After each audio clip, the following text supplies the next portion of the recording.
Welcome everybody to another KDVI Learning Lab. They're coming through fast and furious.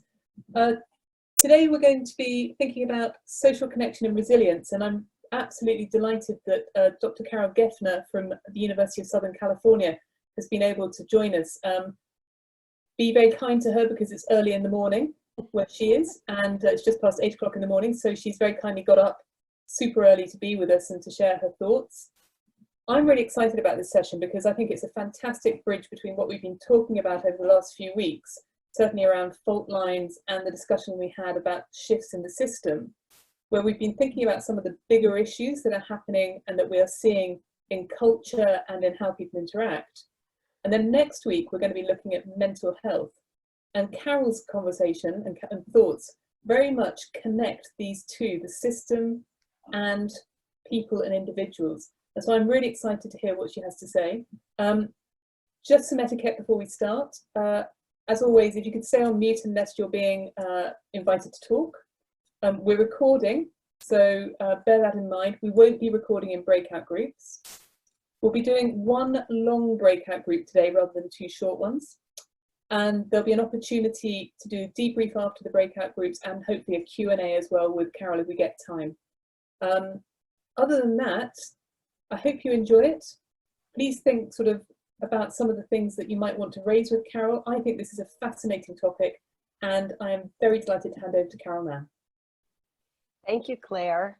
And I was almost going to say good morning because I'm used to saying that here. So these learning labs are perfect examples of how interconnected we are, because some of us are saying good morning and some of us are saying good evening. And I want to thank you all for being here. This is a joy for me. I have been so looking forward to being with all of you who are all over the globe.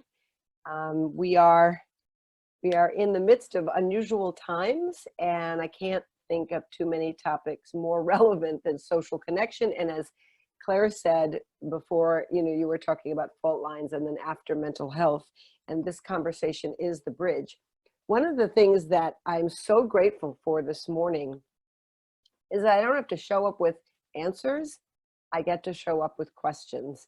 And I am as curious as you are about how we can better navigate in living in digital spaces, how we can deepen our connections and our sense of belonging. And so the opportunity to think out loud and be messy is a rare one, and I hope you'll be messy with me. With that in mind, all I would like to do is take a few minutes and cue the conversation up, maybe set the tone for a dialogue that we're all going to have together. I don't think I have to build any kind of case for the importance of social connection and resilience in a time of a pandemic. All of us in one way or another are experiencing both the opportunities as well as the challenges. For those of you who don't know me, and that's almost all of you, I am a professor of practice and I work with experienced managers, and some of them are working at home with their children, probably like some of you, and some of them are going to work every day. And the first responders have shift changes constantly. So sometimes they're working all night, sometimes they're working during the day, and everybody's grappling with the issue of how do we stay connected with people who are not necessarily in our immediate spaces, but across many concentric circles. Let me cue up our conversation by saying that probably most of you, if not all of you, are aware that there is an enormous body of research that speaks to the connection or the linkage between social connectedness, the feeling and being socially connected, to improved mental health and physical well-being. I'd like to start by just maybe sharing a definition. Alicia, maybe we can cue up the first slide. And while Alicia is doing that, as a backdrop, I think we should be mindful of the fact that according to the research, there are a lot of definitions of social connection. And we're going to focus today mostly on this as opposed to a heavy focus on resilience, although they are connected. Another way I am framing social connection, in addition to what you see on the slide, is that it involves the relationships and networks we all have in our lives. So that's everything from family to friends, co-workers, neighbors, and pretty much any other network that you would normally have in your life as support. And that's the second point I'd like to make, which is social support is an element of social connection. And so getting the emotional and the practical support in our lives is a major component of feeling socially connected. I'm going to go back to a comment I made a moment ago about the linkage, and Alicia, maybe we can move the slide forward, about the linkage between social connection and health and well-being. If you haven't already read the research, you can rely on our friend Dr. Google, and you'll find more reading than you ever probably hoped for. So the evidence is clear that the depth of our social connections, the extensiveness and meaningfulness of our social connections is more important than actually some of the physical comorbidity factors that are in human beings' lives, like excessive smoking, drinking, and so on. So if there's anything we need to focus on at all times, it's the meaningfulness of the relationships we're building around us, kind of in concentric circles. Another facet of social connection is belongingness.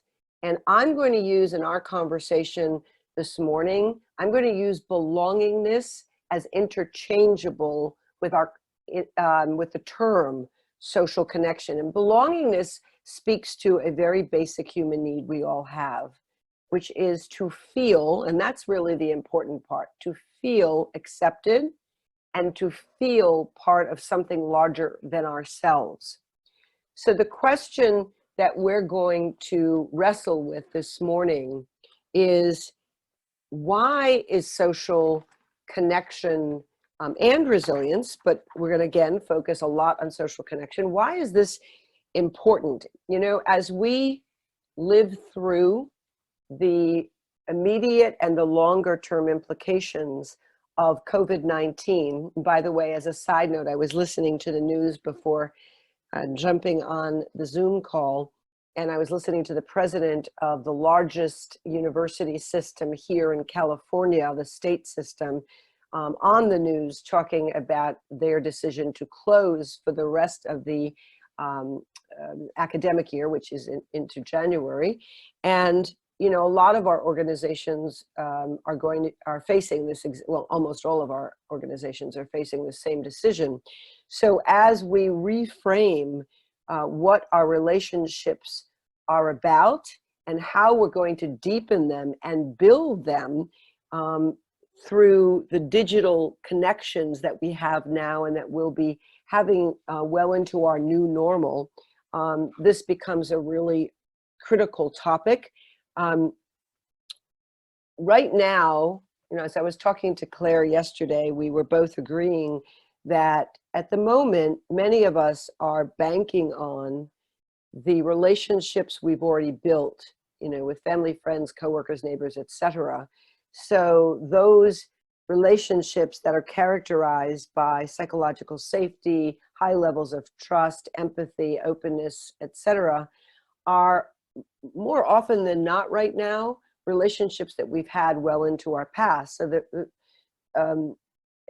a critical facet of this conversation is, so what happens when we have to build new relationships? What happens when new people come into our workplaces, or we are, you know, for whatever reason, starting from scratch with new people in our ecosystem with whom we have to build psychologically safe and trusting connections, how do we do that more effectively in a digital space? I can say that this is a very personal topic for me on many fronts, including the fact that I run an executive education master's degree, and this is a program that relies heavily on deep, deep, deep relationships and authenticity and openness and vulnerability.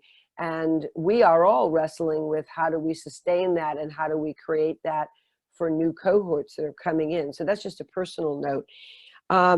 I think at this point, we're probably ready to go into discussion groups, at least momentarily. And Alicia, maybe you could cue up the next slide, please.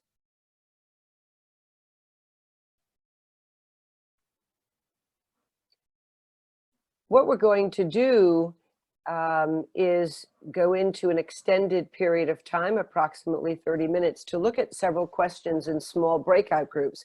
For those of you who have been to Learning Labs before, you're familiar with the process, which is you're going to spend a good amount of time sitting with curiosity and reflection and talking to one another about what you're experiencing. And in this case, what are you doing well in your context right now that is actually working well? And that will help us when we come back to the larger group. And also, where is social connection being lost or forgotten, and what is the impact? So let me give you an example of the second question and what you might talk about. Pretty much all of us are in meetings of various kinds, and sometimes we create a myth that says because we are on Zoom, we can kind of blow through agendas and more efficiently and quickly. And so the focus then becomes on content, and we might be losing the importance of continuing to reinforce and strengthen relationships while we're working. So as you go into your groups, try to be as personal and as relevant and as applied as you can be, and talk through the questions you have as well as what is working and where is it being lost and what is the impact. What we'd like you to do in every group is to identify someone who will take some notes and be a spokesperson when you come back. When we come back, that person will enter your questions and comments in the chat box, and then we'll facilitate a conversation with all of you about what is on your mind, what has come up, and we'll dig deeply. If there are any questions, it would be a good time to put them in the chat box, and we have a number of people watching the chat box to see what's coming up. While we're taking a moment, Alicia is going to break you into random groups. You're going to have 30 minutes, so it'd be very important for someone to keep time. And then as we're getting closer to coming back to the large group, there will be a queue. Now, before we do this, I'm noticing that my dear colleague Claire Pointing might have something on her mind and may want to actually ask a question before we launch into side groups. So Claire, is there anything you would like to throw into the conversation?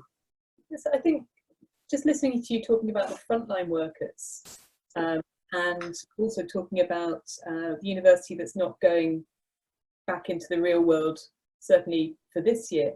And I know Twitter has announced the same as well. They're not going back, and certainly until 2021. How do we also think about social connection across different environments? So it may be that you have a commonality of sort of objectives and sort of workers who have worked together in the past, but some of them may be located physically together, some may be located remotely. Have you sort of had any experience or thoughts around the importance of social connection and the possible pitfalls of social connection in that kind of experience? Yes, well, first I want to say with much humility that I have the same kind of questions as everyone on this call. And I don't come at this conversation with any sense that I have the answers, because this is new terrain. Now, that being said, what I have thought about, because again, a number of my clients as well as students are facing this right now, with having a few folks in the office, a few folks, many people working at home, and they're trying to traverse this new terrain. I think we have to start by looking at the mindsets we hold, right? If we look at Carol Dweck's work in Stanford with a open growth mindset versus fixed, I think that's a starting point, because if we come at this new set of circumstances with a mindset that says we can navigate this with assumptions and beliefs that we've held in the past, then I think what we're going to do is lose the curiosity, or at least diminish a sense of how do we do this better. So being really aware of the fact that this is different, that we need to work harder, we need to be intentional, and we need to understand that people are coming from a vast array of circumstances, which then leads to the importance of empathy. We talk about empathy as being critical under what we used to think of as normal circumstances. So now magnify that, because what does it feel like if, let's say you're a manager and you have someone working in a one-bedroom apartment with little children and a spouse, and all of that is going on in their background, even if they have a Zoom background that looks like they're calm and collected. The only way we're going to hurdle that is if we understand that person may be under severe stress, while in our lives we may be very, very calm and we don't have those distractions. So mindset, empathy, asking, being curious, and curiosity primes the brain for learning, by the way. So coming from a space of curiosity is another dimension or facet that I would like to kind of throw in to the answer. Fascinating. We talked yesterday about perhaps encouraging some journaling before going into the breakout rooms. Yes, and thank you for reminding me. This is, again, a hazard of starting off the morning with a Zoom call. So before we break up into the rooms, my compatriot here way across the pond is reminding me of something we had talked about, and that is that reflecting, having quiet space to collect one's thoughts and begin to deepen the questions that we have is a very important part of not only learning, but dialogue. So we are going to suggest that you take out either paper and pen, old-fashioned paper and pen, that's the best, and or work on your computer at the same time you're doing Zoom, which is a little bit less effective for our brains, but it works. And we're going to give you, Claire, would you say 5 minutes at this point? Probably 3 minutes. I'm just asking Alicia to put the questions back up again. Okay, we're good. And it's almost unconscious. It's whatever comes into your mind. So it doesn't need to be beautiful or perfect. It's just whatever comes into your mind, get it down on paper. So Alicia is going to put up the questions, and if you could just take about 3 minutes, and between Alicia and Claire, you'll be cued when that time is up, and just sit with the questions and make some notations as we prepare for going into the groups. Welcome back, everybody. I hope you had a good conversation. What we're going to do for the next sort of 5 or 10 minutes is really just kind of get a sense of what you were discussing in your groups. And the two questions, what's been working well in terms of social connection, and what has been forgotten or lost? What are we missing? What hasn't come into the new ways of working?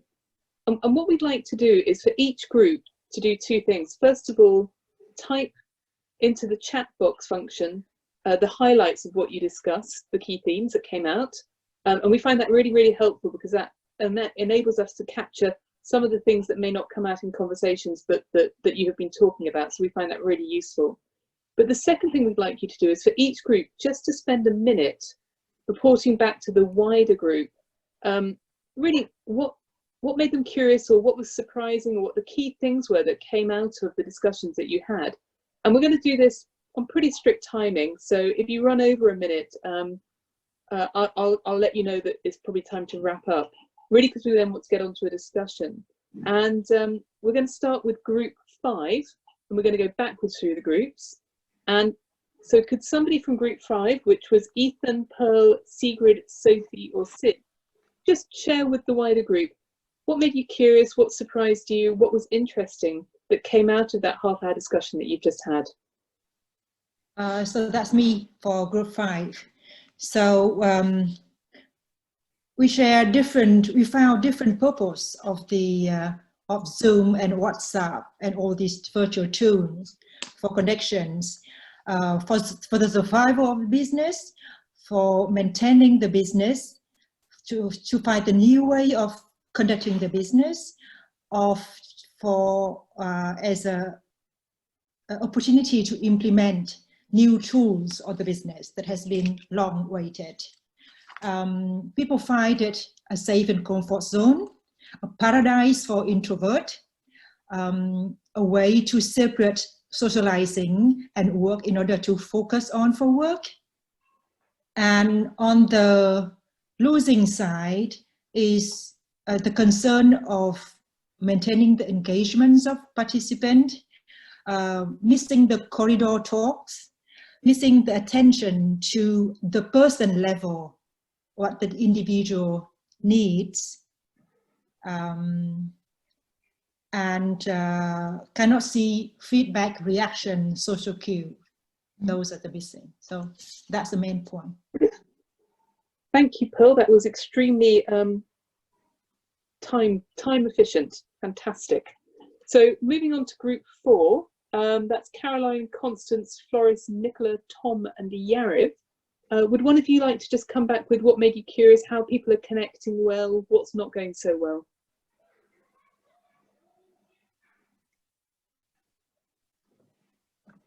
So that's group 4, Caroline, Constance, Floris, Nicola, Tom and Yariv. Let me think for the group. I thought Caroline is going to take, but I'll do.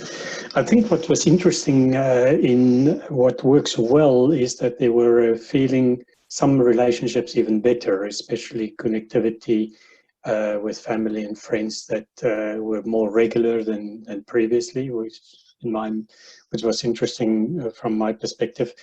But there were also a lot of other connectivities on parties, online parties and clubs and just reflection groups, even in the vicinity, getting involved in community work. So there were a lot of positive things coming out of the situation for social connectivity. On what was lost, I think there were 2 people at least that said that the physical contact, the human side of the social connectivity is something that's missed. So it's very much a cognitive reflection that you do on virtual, and that warmthness, the hugs and the touching of people is not there, and that is actually lost, forgotten, not yet, because the first thing, especially me as well, that we're going to do once we break out of here is to hug the first person that come my way. So that was more or less a summary of what we discussed. Thank you very much for us. Group 3, that's Danielle, Francoise, I'm Tim, Toya.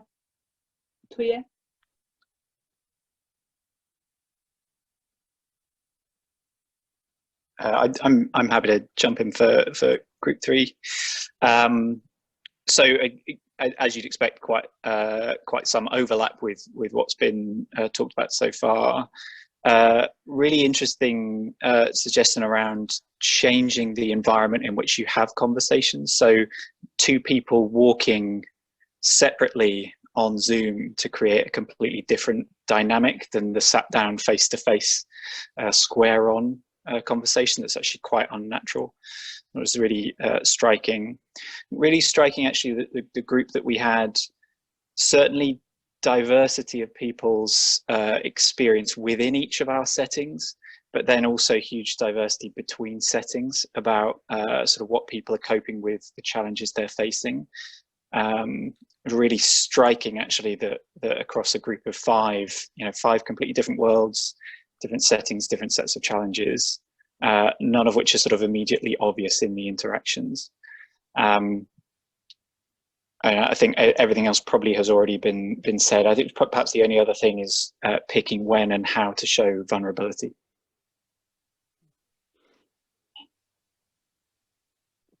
Great, thank you very much. I'm really curious to understand more about your point on diversity within settings and across settings. Actually, that's something that's really interesting. We might come back to that. Group 2, Ashley, Efronsny, Mark and Michal.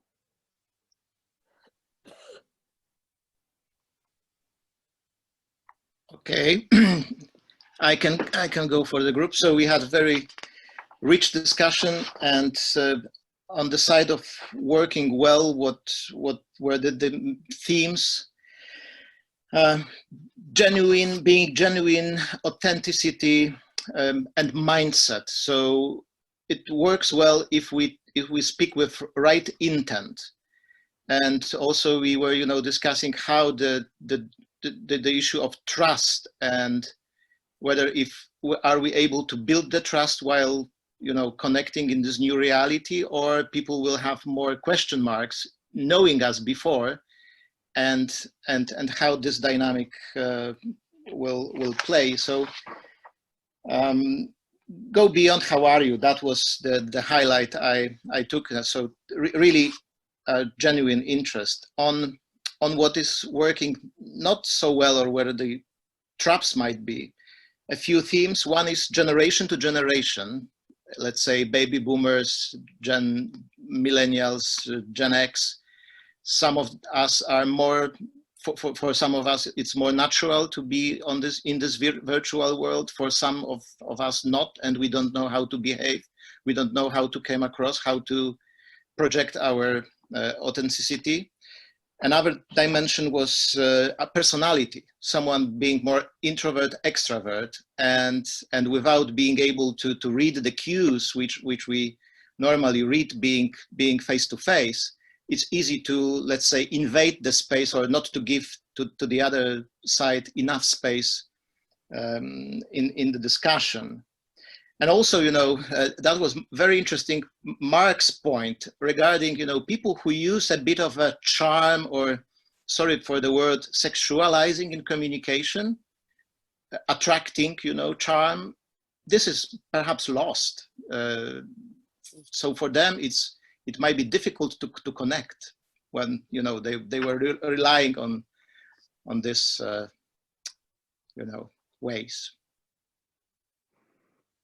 That's really interesting. That is really, really fascinating. That's something I'd never thought of before, but I'm going to be watching out for that now on Zoom. Group 1 is Anan, Bettina, Elko, Jim and Nicola. Hi, so I'll represent the group. Please anyone jump in if I miss anything. So in terms of question 1, what's working well? Some of the themes that came through was, connecting to many people across different cultures across the world. Many more happy hours than ever before. Connecting in a different way with family through things like playing music, guitar, etc. But more creative ways of connecting. We actually had, a common theme around the social learning labs. I actually deemed one of the ways that is working well to retain connectivity.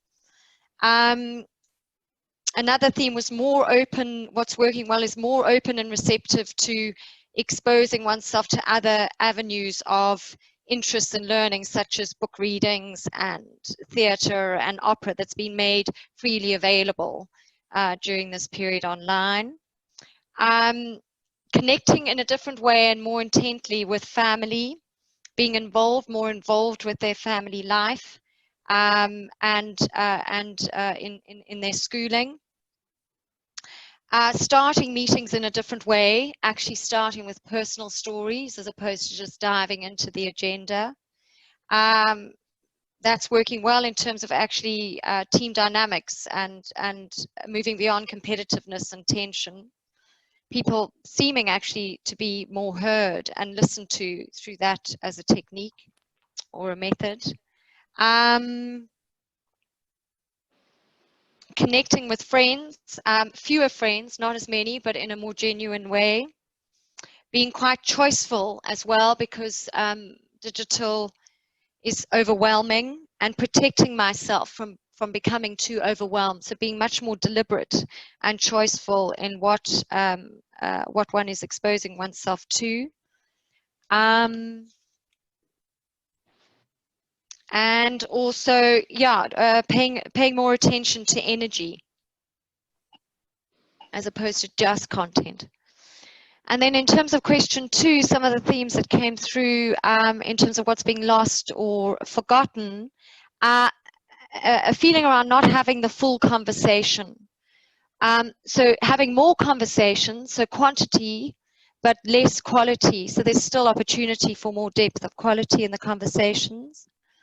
And losing unsubstantial everyday transactions, such as talking to a taxi driver, which is leaving us more in our own heads. And so these seemingly meaningless conversations are actually quite important. And also losing social contact that wasn't necessarily satisfying. So actually a positive impact is, you know, a better balance now. And then 2 other themes only was, one is perhaps a little bit of inertia and not making contact as one normally would with clients, or in this example with NGOs. And also Elko mentioned, if I may mention that, Elko, you might want to step in here, is also moving back to one's home country from China to Holland, having lost connections. This experience has also brought the realization home just how much of those connections you've lost. Does anyone want to add to that from my group?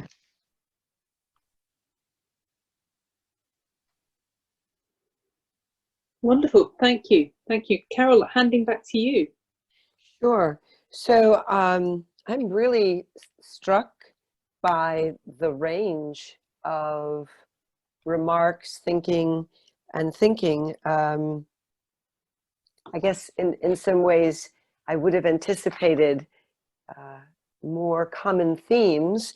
And so this is really a wonderful jumping off point to start diving in. What we'd like to do now is to build on what you've just talked about through dialogue. And I'm going to pick something randomly, but I'd like you also to feel free as the conversation goes to add what's on your mind. So we don't have to stick with just what I raise, but I'm going to go back to something that was said in a group and Claire commented on it, and that has to do with finding diverse experiences. So staying with the structure of Zoom or whatever it is, and yet finding ways that are diverse, that allow for a change up of setting. And Tim, I think you mentioned some people taking walks on Zoom. So anybody, whether it's from Tim's group or some other group, what are you experiencing? Are you experiencing something out of the norm that is not sitting at a desk? And if you are, how's that impacting the human experience? So let's just start there and go from there. And if you want to join the conversation, just use the hand up button in your participants box, and then we can unmute you.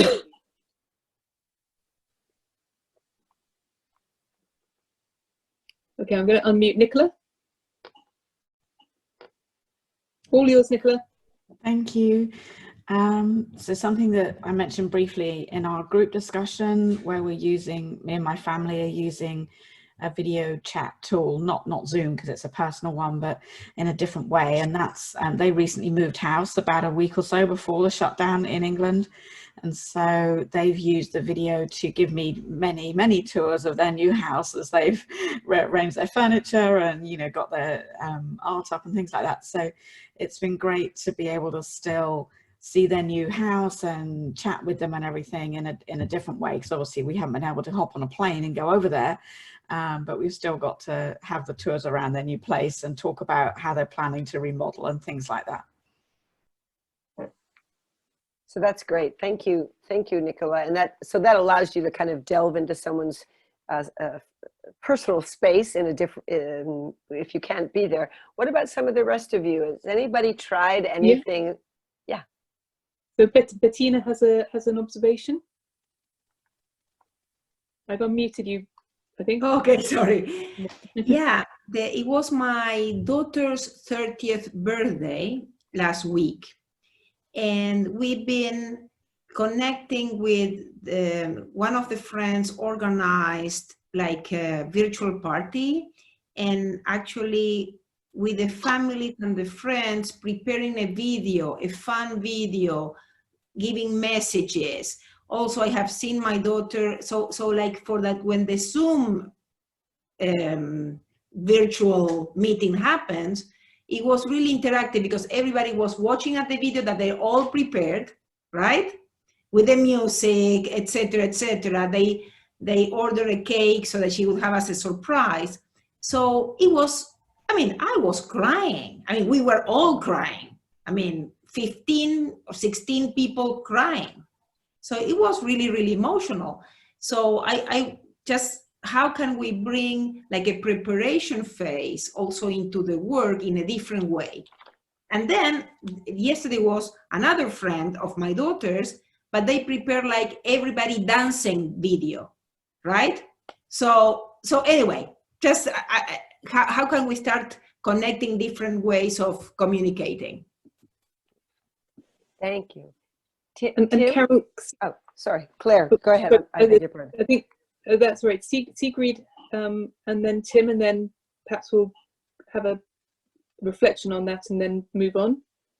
So I'll just unmute Sigrid.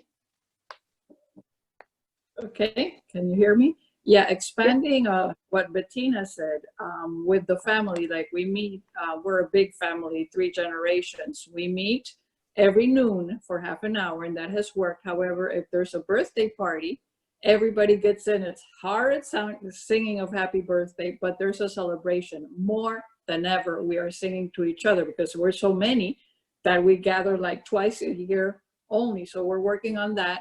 And then once a week, we have to wear something like a bow tie, a hat, or something different, just to make fun.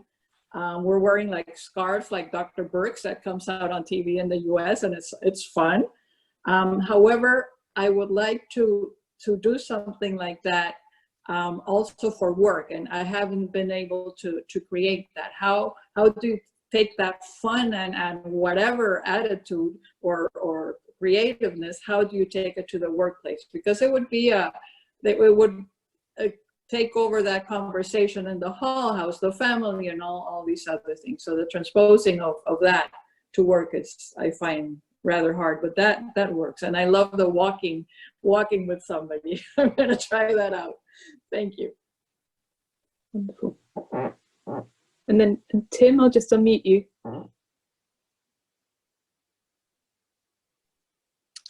Yeah, I mean, I think it's a fascinating subject. I think what strikes me is the challenge of, and I think it's an organizational challenge of how you use different platforms and different modes of communication to achieve this sense of connection.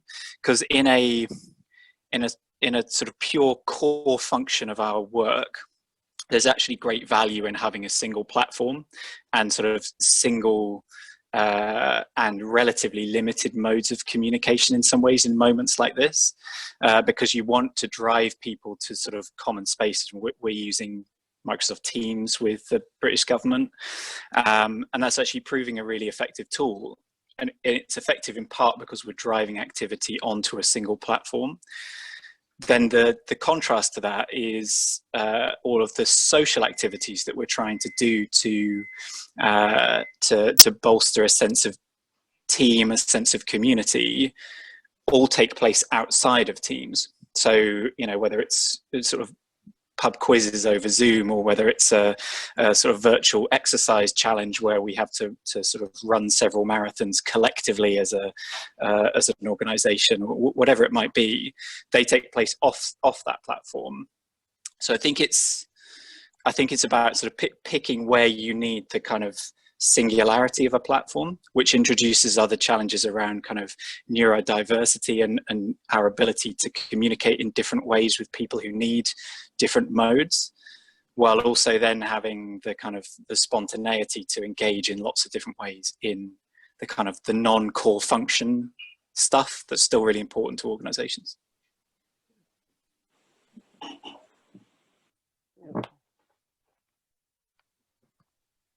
I think you've just, Tim, really pointed to the balance, that delicate balancing act that really is at the core of also this conversation, which is how to infuse the playfulness of human spirit, right, with the focus and intentionality that is required in a workspace. And I think several of you have spoken about that. Looks like Claire, it looks like Ethan has his hand up. Okay. Who are you, Ethan?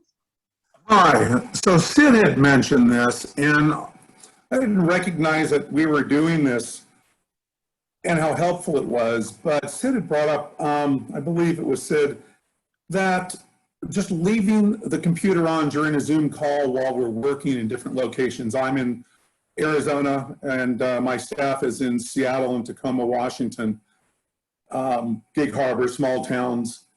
And we've had Zoom calls and just left it on while I've tasked them to accomplish certain things, or we're working on an equation together or a solution. And we've just left the screens on while we're working. Sometimes we do it ourselves, sometimes we don't. And Sid had brought that this is effective, and it is effective. It's very effective for me because I feel like I'm in the room with the staff as opposed to just doing the call, getting through everything, having a bit of jokes and socialization, keeping people engaged, and then moving on to the call with my franchisees, which is a lot of business stuff. But just leaving it on has been a godsend, and I didn't even recognize that's what we were doing, and I intend to just increase that so it's more like we're all together, which is lacking. Beautiful. That's beautiful. That's superb. And Oriane? Yeah, thank you. I was just going to say, I think there's something about giving oneself permission, or giving ourselves permission. So it feels like, you know, when you have a meeting, you have to be a certain way, you have to provide a certain focus. If you're providing that focus, there's a danger people don't think you're engaged.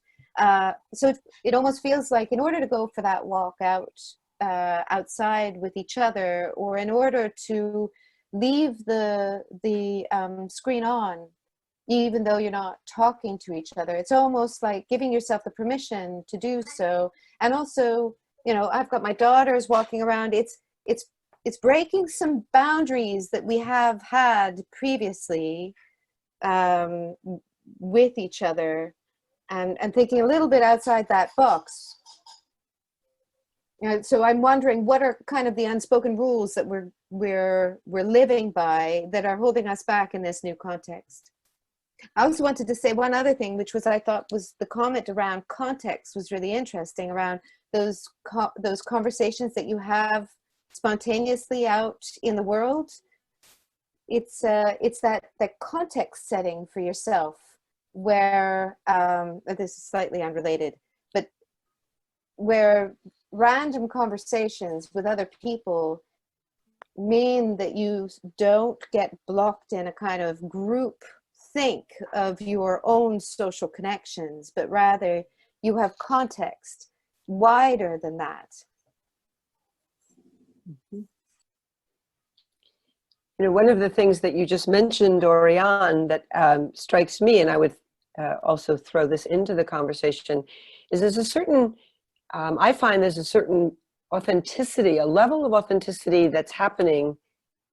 It's actually quite surprising. So, for instance, being able to see you in your space with your kids walking behind you, or seeing Ethan in his office, which I've never seen, by the way, even though I know Ethan very well, or, you know, seeing backpacks in the room. I mean, there's a certain to your point, breaking through a bit of the formality, the boundaries that are more formal, that we believe are necessary when we are physically together in meeting spaces, I find to be not just delightful, but actually helpful in terms of connecting with others.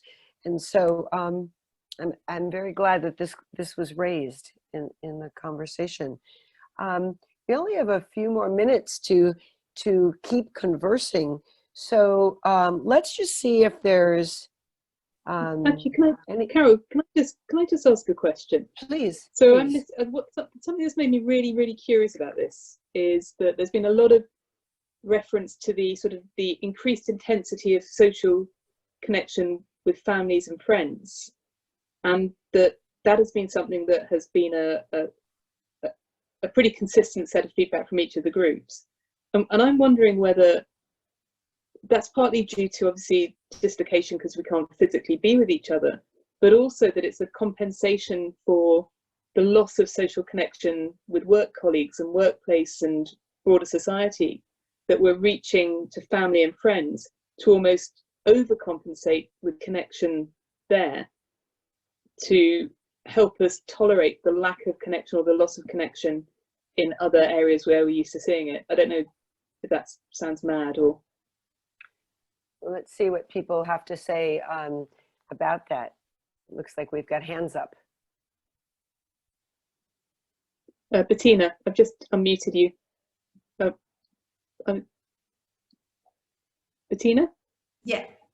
So I hear what you're saying, but also I think there is another aspect. So I think that could be one aspect, but I also think there is another aspect that stresses the value of human life, and some of us are scared not only for our own but also for our loved ones, many people with elderly parents, and you don't want to miss that connection.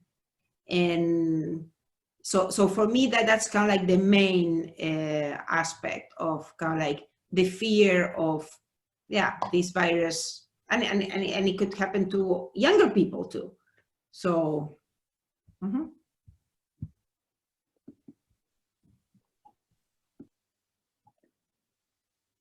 Sigrid, did you want to say something? Or yeah, I was following Bettina in all her ideas. It's basically there's an urgency. I want to be with you because I don't know what's going to happen tomorrow and how long this is going to last.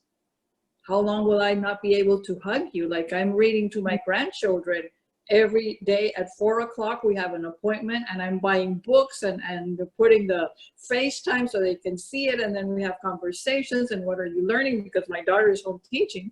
So there's a sense of we're losing so many things. I'm losing, and I want to connect one way or another. So we have a commonality. We're all in the same boat completely. Whoever it is, we're all in the same boat, and it's scary. And the connection, I think, is a priority. So that's what I'm seeing. And Ilke, I'll just unmute you. Yeah, in addition to compensation for missed connections, I think there's also a responsibility towards the family to help them with managing anxieties, especially with younger kids. Home learning is totally different from what they're used to. So I think it's also taking responsibility for the family. Yeah, okay, interesting. And Ethan? Yeah, I don't Claire, find it overwhelming or that we're trying to compensate. I mean, obviously we're trying to reconnect or stay connected, and socially doing it, as I was saying earlier to the group, by having a glass of wine together. They're on their patio, we're on our patio. It would be something we normally would do with good friends. The conversations are hard to separate because you're all on one call. So if, you know, two people want to pair off and have a conversation different than the other two, if it's two couples, you can't do that as easily. But you do have to allow for other people to speak, and you can't just run the conversation because there is 4 people that on one call. So you have to learn a bit of self-control, which for some of us who are very outgoing is a little bit harder to do, unless we're in a one-on-one situation. So I don't find it a bad thing. I actually find it slows the conversation down. I think the calls are good because sometimes I'm so busy, and if we're not traveling, we don't see them. So if we're not up in Seattle, we don't see them and talk to them barely at all. A phone call once in a while, we stay connected. It happens with all of us, with Carol and I. But these calls, I'm actually connecting more with close friends than I was before once I get through the pandemic COVID emergency that we've been in the last month, dealing with my business and the business of others. And now that that's calming down and we have a routine and we figured out solutions, I'm finding we're spending more time talking to friends, my brother and other people in the community, and I don't feel overwhelmed by it. I actually look forward to it, interestingly enough, because I don't want to go out to dinner yet. I'm not prepared to do that because, you know, either you're immunocompromised or you have health issues, and you don't want to take those risks, you know. My other best friend is called Instacart, you know. They deliver everything from any grocery store, except for toilet paper from Costco. So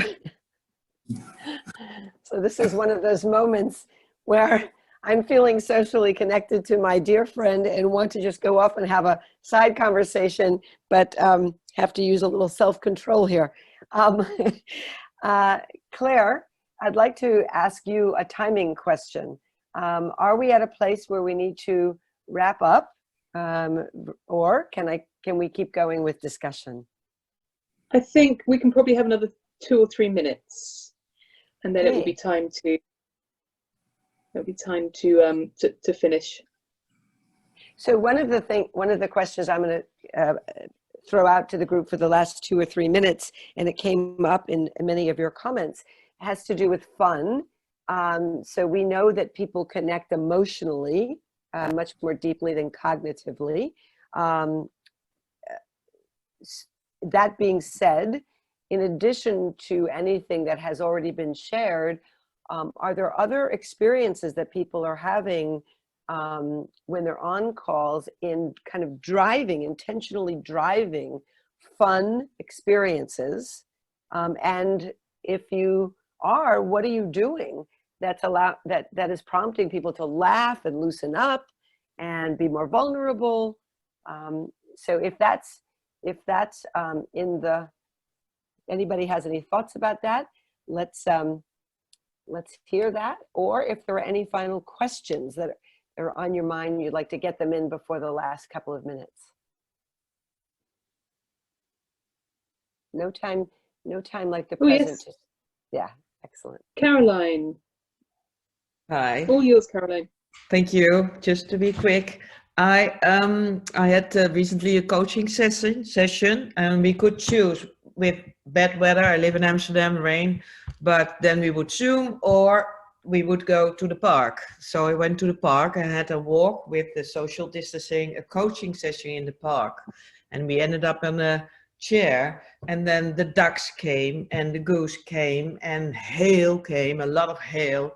So it was all and we had a lot of fun because the whole context comes into the coaching session and you can make use of it. So yeah, so that's what you have to do. Play with play with what comes to you from the context. So that's one remark. And just another remark, just to say, I hear a lot of people talking about family, etc. and I live alone in Amsterdam in my place. I love it. It was pre-corona and it's still that way. So I can't sort of go to my family. They are far away. So but you still feel a need to get connected. So you find new ways to get connected, whether in work or KDVI. I just love this. This is my 6th session. I thank you very much for doing it. So it's a sort of minimal level you need for social connectedness. And if you don't find it in your home, okay, I have a cat. She cuddles me a lot. And outside, you just find your new social ways. Just want to add that. It's not only Beautiful. family things. Yes. Thank you. Okay, so I think we might be at a place. Thank you. That's great. I'm loving your looking at your place, by the way, in Amsterdam. Yeah, so I think to be respectful of everyone's time, this is probably a good moment to wrap up. First of all, again, on behalf of the KDVI team, I also want to say a heartfelt thank you. It is so striking to me what the blessing that this learning lab and the other learning labs provide to all of us, and that is to come with questions and not answers. It feels so freeing to me, I have to say. And I've learned a lot in listening. I have copious notes here, and learned a lot. You have triggered a lot of questions for me and things I will reflect upon from this conversation. Overall, one of the things that's striking to me is how we talk sometimes, our language sometimes around COVID and the pandemic leans toward the negative and the sense of dire emergency. And yet there is a very long list of positive opportunities that have emerged through this pandemic that I only hope we don't lose after the fact. And that raises, I guess, the final question of the day that will remain in the ether, and that is, are we as humans going to just revert back to that with which we are familiar? Are we all going to like run out and start hugging people the day we're given permission, and then go to restaurants and go to bars and so on? Or are we really changing our thinking about and broadening our thinking and perspectives about how to connect with people? And only time will tell. This is a human lab. So Claire, is there anything you would like to say as a closing remark before? No, thank you, Carol. That was absolutely fantastic. And I think one of the things I'm seeing in these learning labs is that there is no such thing as a distinction between business and personal, and that actually, I think one of the huge positives we're hearing is that it's okay to be authentic about not only your role as a leader, but also who you are as a person. And I think the increase and the passion connected to connectivity with the family and friends and your human side is something I hope that we continue with as we go through, and it infiltrates into the business world as well.